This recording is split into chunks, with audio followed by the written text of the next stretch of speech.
gracias al Comité Educación Continua por haberme invitado a dar esta ponencia.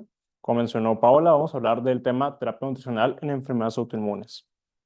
Los objetivos de esta sesión serán analizar las posibles causas del por qué las enfermedades autoinmunes están alcanzando unas proporciones elevadas en cuanto a nivel epidemiológico, examinar el papel de suplementos y terapias nutricionales y considerar el rol de la nutrición en las enfermedades de tipo autoinmune.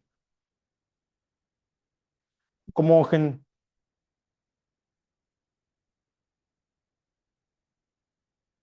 Como generalidades, podemos decir que las enfermedades autoinmunes han tenido un incremento en su incidencia y a su vez en su prevalencia. En la actualidad se estima que la población a nivel mundial hay una prevalencia del 5 al 10% de enfermedades de tipo autoinmunes. La sintomatología de estas enfermedades autoinmunes es variada, es decir, vamos a tener causas o sintomatología muy específica para ciertas enfermedades y de otras un poco más generalizada. A nivel etiológico, se dice que las enfermedades de tipo autoinmunes se dan por una pérdida de la autotolerancia de tipo central y periférica. Tenemos que también que distinguir dos tipos de enfermedades de tipo autoinmunes, o se pueden dividir en dos tipos, que es la de tipo órgano específica y la sistémica.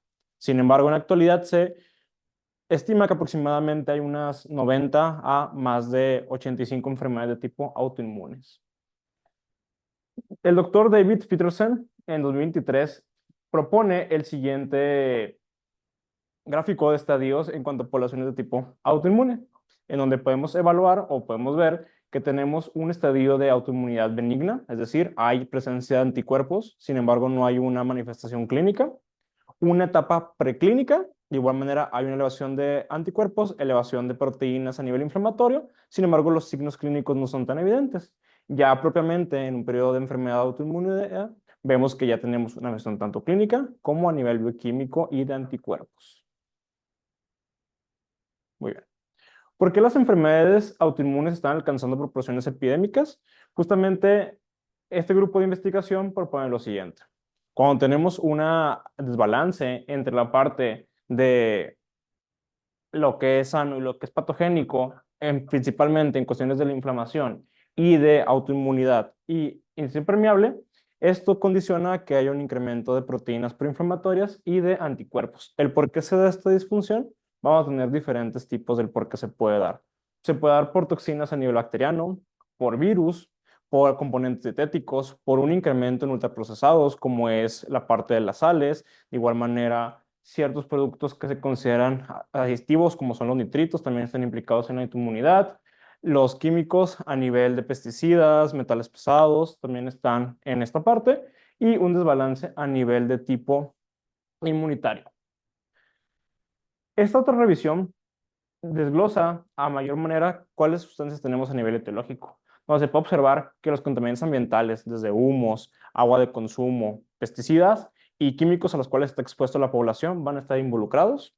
Factores como el tabaquismo y la dieta también van a estar implicados en esta parte de autoinmunidad. La dieta, una dieta de carácter antiinflamatorio con ultraprocesados, va a estar implicado en esta. El consumo de alcohol, una desbalance en la microbiota y las características también de género van a estar involucrados, donde las mujeres suelen tener una mayor prevalencia de enfermedades de tipo autoinmune. Las infecciones van a estar implicadas en esto. Recientemente el COVID-19 puso en manifiesto que una infección vírica puede predisponer a enfermedades autoinmunitarias.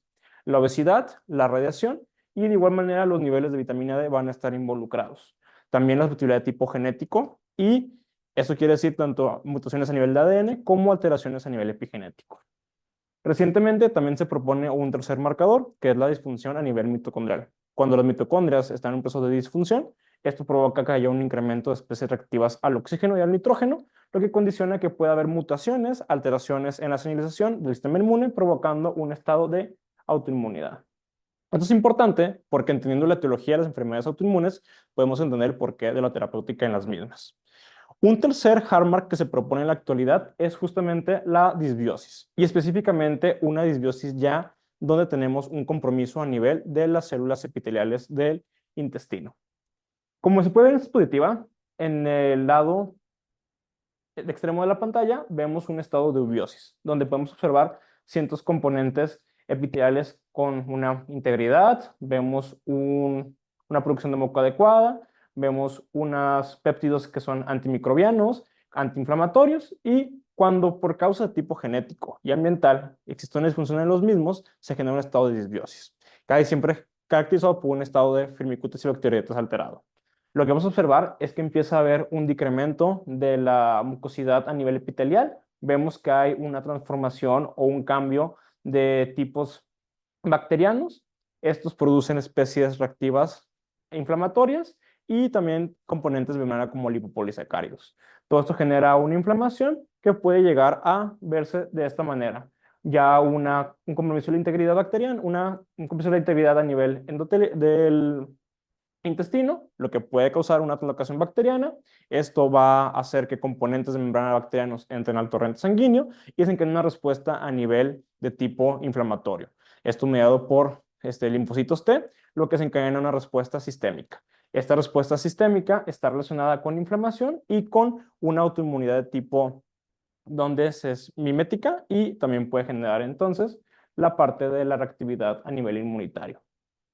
Una enfermedad que está muy bien caracterizada en esto es la tiroiditis de Hashimoto. Como podemos evaluar, vemos que esta inflamación que les comentaba genera un estado sistémico inflamatorio. Esto va a causar que componentes de lipopolisacáridos generen especies reactivas al oxígeno y nitrógeno. De igual manera se genere citoquinas proinflamatorias. Esto dificulta la actividad de las ionidasas. Esto dificulta la transformación de T4 a T3 y de igual manera una inflamación en el folículo tiroideo va a estar relacionado con esta enfermedad. Como propuesta terapéutica, vemos que desde 2022 se propone que el trasplante fecales puede ser una opción para tratar este intestino a nivel permeable, donde se ha visto que enfermedades como Hashimoto, Graves, diabetes tipo 1, síndrome de Sjögren, esclerosis múltiple, lupus y artritis reumatoide pueden beneficiarse de esa terapia. Sin llegar a la parte de trasplantes fecales, también tenemos estudios en donde los probióticos pueden ser interesantes. En esta perspectiva se puede observar que la mayor parte de la investigación está dado en modelos animales y en modelos a nivel celular. Muy pocos son en humanos, pero en humanos lo que hemos visto es que estos dos estudios ponen en manifiesto que la suplementación con probióticos, específicamente con bifidobacterias del tipo infantis y bifidobacterias, ayuda a mejorar la sintomatología de los pacientes, a su vez ayuda a reducir niveles de citoquinas proinflamatorias como interleucina 6 que está implicada en estos procesos de inflamación y a su vez hay un cambio en la relación firmicutes-bacteroidetes, por lo cual el dar este tipo de probióticos podría ser interesante en esta patología. Sin embargo, como se puede observar, hacen falta más estudios para poder concluir qué tipo de cepas y si en otras situaciones inmunitarias se debería de dar. Este es un metaanálisis que salió hace unos 3 meses en donde se pone en manifiesto la eficacia de diferentes cepas de probióticos en diferentes enfermedades de tipo inmunitarios. Lo que vamos a observar es que tenemos como en este forest plot se puede observar cómo la intervención con probióticos está a favor de la mejora en la parte de la sintomatología de los pacientes, los cuales tienen esclerosis múltiple y es de tipo significativo. De igual manera, vemos como en lupus eritematoso y de igual manera en nefritis lúpica se puede ver un beneficio a la suplementación con probióticos. En la parte de la psoriasis, que muchos autores la suelen catalogar como una enfermedad de tipo inflamatoria autoinmune, vemos que también existe una mejoría en la sintomatología dado por diferentes tests donde se puede ver la actividad y severidad de la enfermedad. A nivel de diabetes tipo 1 es interesante porque la evidencia actual dice que el dar probióticos puede ser beneficioso para esta patología.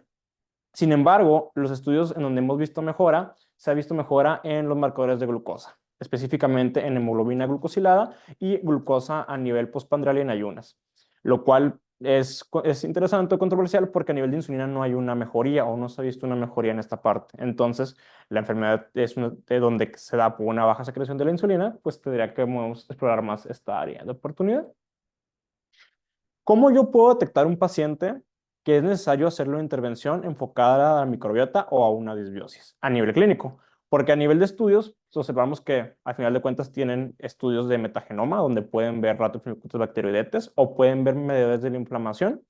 En este caso, a nivel clínico, lo que se suele observar en pacientes con disbiosis es que va a haber una distensión. Esta distensión va a generar un malestar en las personas posterior a la comida, o en ocasiones inmediatamente al momento de estar comiendo puede generar esta distensión. Esto ya es un signo clínico importante que visualizar. De igual manera, el mal aliento puede estar involucrado en esto. Y a nivel de la escala de Bristol, el tener heces tanto de tipo ligadas a cuadros diarreicos o a cuadros de estreñimiento, ya también sería un marcador interesante para explorar en nuestros pacientes con enfermedades autoinmunes. De igual forma, tenemos a nivel intestinal ciertos marcadores y a nivel extraintestinal. A nivel intestinal, como mencionamos, el más predominante es la distensión abdominal, también el dolor abdominal, un cuadro diarreico, dolor a nivel de epigastrio, sobre todo posterior a la comida, las náuseas, la orofagia, es decir, que traguemos aire. El ERGE también está involucrado en esto. También la aparición de aftas está relacionado con un estado de disbiosis, alteraciones a nivel de la motilidad, estreñimiento y ya la presencia de sangre también es un marcador importante. A nivel extraintestinal tenemos principalmente el cansancio, la falta de bienestar, la mente nublada, entumecimiento, dolor articular, el rash cutáneo, es decir, la aparición de comezón o de ciertas ámpulas en la piel puede ser ya un signo de alteración a nivel de disbiosis. ¿Cómo tratamos la disbiosis? Aquí tenemos diferentes formas de hacerlo. Tenemos tanto la parte dietética como la parte de suplementación. En la parte dietética, la dieta baja en FODMAPs es de las más estudiadas. También tenemos la dieta baja en histamina, tenemos la dieta antiinflamatoria, dieta mediterránea. Cualquier patrón que se indique en cuanto a nutrición podría ser interesante, siempre ligado justamente a un buen seguimiento. Lo que sabemos es que tenemos que eliminar alimentos que puedan ser altamente fermentables, por eso una dieta baja en FODMAPs, quitar ultraprocesados y sobre todo ciertos alimentos que tengan aditivos alimentarios. Por ejemplo, lo que hablábamos hace rato en la parte del nitrito, este puede convertirse en nitrosaminas y ocasionar daño a nivel en colon, por lo cual sería interesante quitarlo. ¿De qué va a depender qué tipo de dieta va a elegir mi paciente? Principalmente va a depender del estilo de vida de mi paciente, ver si se puede implementar o no este tipo de alimentación. Y, por ejemplo, en Trabaja en Farmas tenemos una fase de restricción en donde se quita de 4 a 6 semanas los alimentos que son altamente fermentables, luego una fase de reintroducción que aproximadamente llega a 2 meses y posteriormente ya un cambio de dieta principalmente tipo antiinflamatorio. En la parte de suplementación, ¿qué suplementos tenemos? Tenemos que ciertos suplementos como pueden ser los posbióticos, en este caso el ácido butírico, puede ser interesante en la sintomatología y la mejora del paciente, la glutamina para mejorar la permeabilidad intestinal, el omega 7 es de los omegas menos estudiados, sin embargo, el omega 7 por su característica antiinflamatoria se puede utilizar para ese tipo de situaciones. También vemos que, por ejemplo, el regaliz puede ser utilizado en esta área, el aceite de orégano y el colágeno, sobre todo de tipo 3 y 5, están involucrados en la reparación a nivel del epitelio intestinal. Otro signo característico de los pacientes con una enfermedad autoinmunitaria y sobre todo que tienen disbiosis es una alteración en los niveles de la vitamina D. La vitamina D se puede decir que es la vitamina con más estudios a nivel de su patrón en el sistema inmune. Y lo que observamos es que en pacientes que tienen un estado de disbiosis hay menores niveles de vitamina D. La relación de causalidad no está todavía bien estudiada, no se sabe si lo que causa la permeabilidad tiene que ver con la falta de la vitamina D o si la falta de permeabilidad intestinal ocasiona una falta en la vitamina D. Sin embargo, sabemos que están correlacionadas y que una terapia en donde se trate a la disbiosis y a la permeabilidad intestinal también tiene que estar involucrada con una terapia con vitamina D. Por ejemplo, nosotros observamos que ciertas condicionantes, como lo es la edad, como es la disbiosis y como es el género, sobre todo el caso de las mujeres, va a ocasionar que tengamos un mayor riesgo de tener una enfermedad de tipo autoinmune o que tengamos mayor predisposición a alergias. Y a su vez, esto también te puede llevar a una hipovitaminosis de la vitamina D. En pacientes con lupus es muy interesante, ya que los pacientes con lupus se les suele recomendar que no se expongan al sol. ¿Por qué? Porque tienen una alta fotosensibilidad. Este estudio de 2023-24 pone en manifiesto que aproximadamente el 73% de la población con lupus eritematoso de infantil tiene un estado de deficiencia de vitamina D. ¿Por qué? Porque obviamente es porque tenemos estas recomendaciones de que la paciente no se exponga al sol. Entonces, esto ocasiona un desbalance a nivel del sistema inmunitario, lo que puede estar ocasionando que se exacerbe la enfermedad. Entonces, una forma de tratar justamente es mediante la exposición al sol o mediante la vitamina D. El inconveniente que tenemos en la exposición al sol es que tiene que ser un sol que no tenga un alto índice UV. Un índice UV por arriba de 3 ya es un índice que puede ocasionar fotosensibilidad, por lo cual el sol tendría que tomarse en horas muy tempranas, por ejemplo, las 7, 8 de la mañana. Y si no tenemos la posibilidad de tomar este tipo de sol, lo ideal sería hacer una suplementación con vitamina D para mejorar así los niveles de la misma, mejorar la parte de la regulación inmune y mejorar la parte de la permeabilidad intestinal. La vitamina D, para que funcione, tiene que estar en su forma activa, es decir, 1,25-hidroxivitamina D. Cuando tenemos esta forma activa, ayuda a la regulación a nivel de monocitos, macrófagos, células T y linfocitos D, también a la parte del endotelio. ¿Qué niveles tenemos que tener óptimos de vitamina D? Aquí existe un debate entre las diferentes sociedades a nivel endocrinológico y médico, donde observamos que la mayoría propone un nivel por arriba de 20 nanogramos sobre mililitro como un nivel adecuado de vitamina D. Sin embargo, la Asociación de Endocrinología propone un nivel de 30 y el Comité de Expertos en Vitamina D propone un nivel de 40. Otros estudios proponen que un nivel óptimo está en torno a 50 nanogramos sobre mililitro. Siempre que tengamos un paciente por debajo de 20 miligramos sobre litro de vitamina D, tendríamos que inducir a una suplementación hasta mejorar los niveles, preferentemente llegando hasta 90, ya que el nivel de seguridad está en torno a los 100, entonces tenemos un gran margen para poder manejar a nuestros pacientes. Este es un estudio muy interesante, ya que fue publicado en el American College of Rheumatology en 2024 y donde pone en manifiesto un estudio que es interesante, que es el estudio Vital, en donde se ponía en manifiesto si la vitamina D o el omega eran factores protectores para enfermedad de tipo cardiovascular y posteriormente como evento secundario la parte de enfermedades autoinmunes. A este estudio, en 5 años de seguimiento, lo que se observó es que los niveles de vitamina D podían ser un factor protector de enfermedad autoinmune, al igual que los niveles de omega. Eso fue publicado en 2022. Posterior a ello hicieron ensayos clínicos con esas personas para ver de manera más específica si se podía ver un beneficio en las personas que tenían niveles adecuados de la vitamina D o del omega, y encontraron que cuando tenemos niveles adecuados, la suplementación con omega no mejora la parte de la prevención en cuanto a enfermedades autoinmunes. Sin embargo, sí el omega. Entonces, a raíz de este estudio, se propone que las personas que tengan niveles adecuados de vitamina D no tendrían por qué recibir una suplementación con esta vitamina y que el omega sí se podría ser beneficioso, sobre todo en finales que tengan pacientes con una enfermedad de tipo autoinmune. Otros estudios en donde se estudia el omega 3, podemos observar que el omega 3 tiene propiedades antiinflamatorias, que es de las más estudiadas, tiene modulación del sistema inmune y en patologías a nivel autoinmune se ha podido evidenciar su beneficio en artritis reumatoide, lupus eritematoso sistémico, esclerosis múltiple y en enfermedades inflamatorias intestinales como la enfermedad de Crohn o colitis ulcerosa. Aquí lo que observamos es que la dosis terapéutica suele estar en torno a 2 gramos o 3 gramos al día. Específicamente, las guías de la Clínica Mayo proponen 2 gramos al día de omega 3 en una combinación EPA y DHA para lograr este beneficio. Otros autores han usado también una dosis de 3 gramos y se ha visto una mejoría. En el caso de una vez ya teniendo una enfermedad estable, siempre y cuando el paciente tenga una dieta alta en omega, tanto de tipo animal como vegetal, se puede dar una dosis de mantenimiento de 1 gramo al día. El magnesio es otro nutriente interesante, ya que el magnesio está implicado en todas las reacciones a nivel enzimático, participa en más de 300 reacciones a nivel enzimático, por lo cual está relacionado con el funcionamiento del sistema inmune y también está relacionado con la modulación en la formación de especies reactivas al oxígeno y sobre todo al oxígeno y nitrógeno a nivel mitocondrial, que decíamos que justamente es una causa de enfermedad autoinmune. Vemos que se ha comprobado su beneficio en artritis reumatoide, en enfermedad de Hashimoto y en lupus eritematoso sistémico en población humana. Vemos que la dosis está en torno a 200 a 400 miligramos de magnesio. En cuanto al tipo de magnesio, suele ser variado en los estudios, sin embargo, el que tiene mayor biodisponibilidad son los magnesios que están ligados a un aminoácido. Por ejemplo, tenemos los que están ligados a la glicina, los que están ligados al tronato y también el citrato es un buen magnesio en cuanto a la biodisponibilidad. Las otras sales de magnesio no son tan adecuadas para lograr una buena biodisponibilidad de magnesio a nivel de sangre.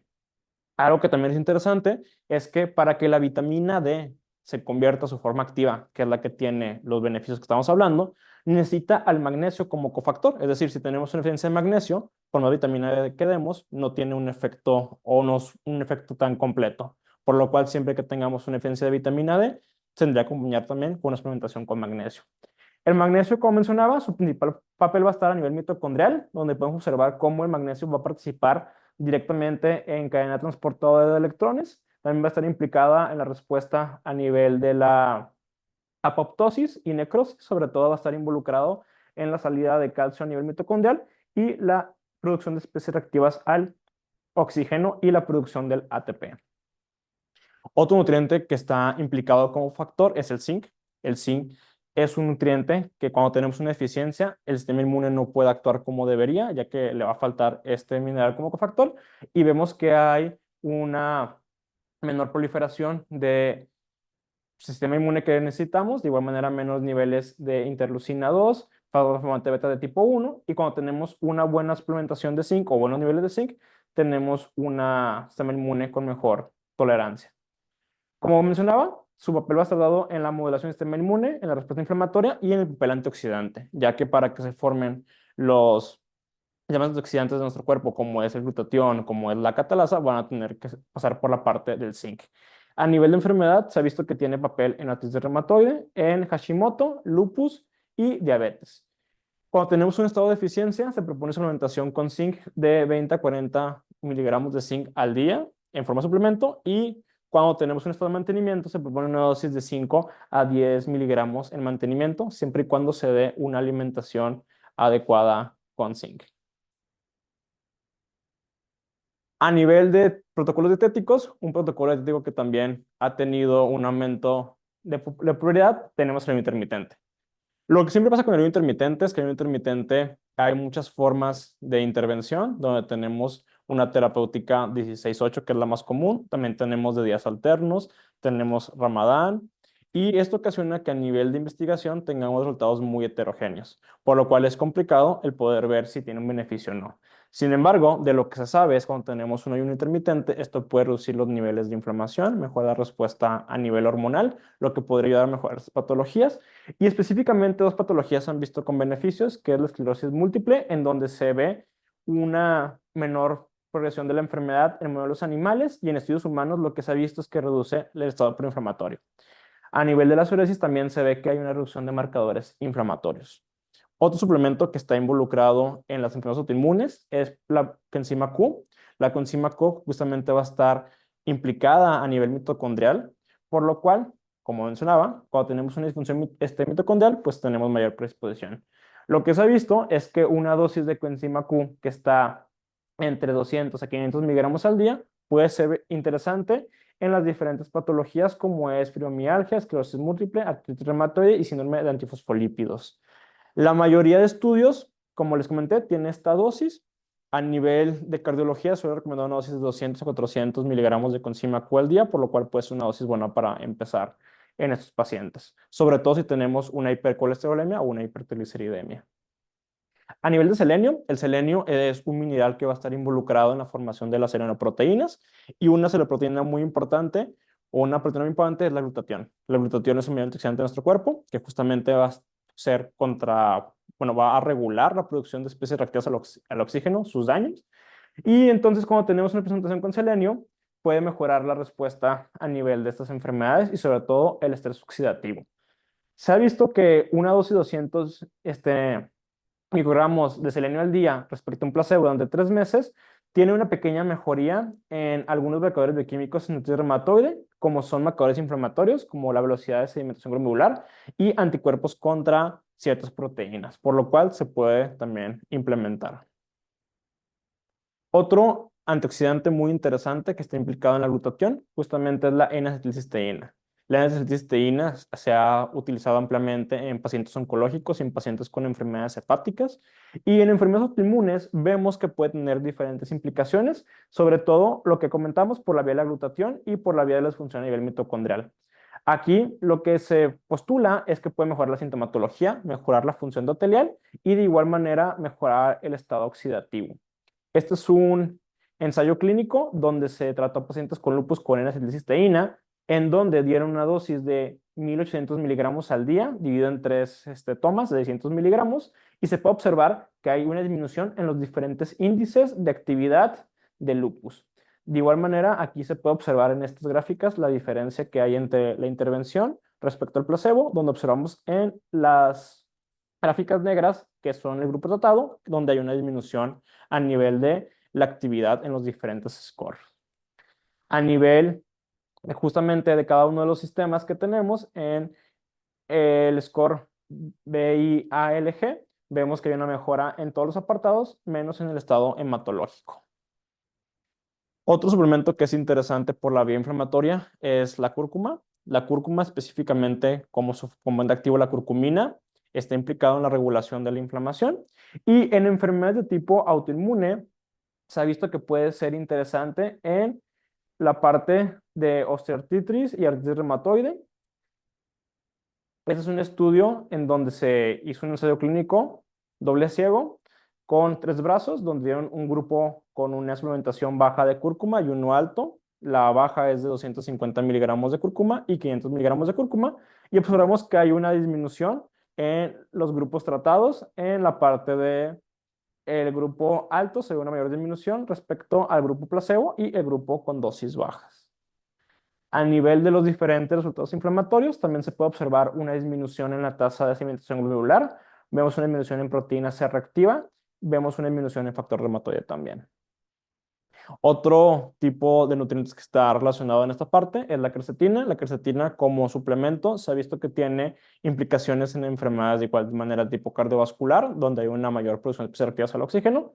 En las enfermedades autoinmunes también se puede observar cuando se suplementa con quercetina una disminución de especies reactivas al oxígeno, una disminución del óxido nítrico inducible, un aumento de la catalasa, la glutatión peroxidasa, la superóxido dismutasa, que son sistemas antioxidantes. Vemos que también hay un incremento de vías a nivel como el MPK, disminución de las vías inflamatorias, TNF-alfa, interleucina 1 beta y sobre todo de la vía de TRR4, que está implicada en la inflamación sistémica. Y vemos que entonces puede ser interesante.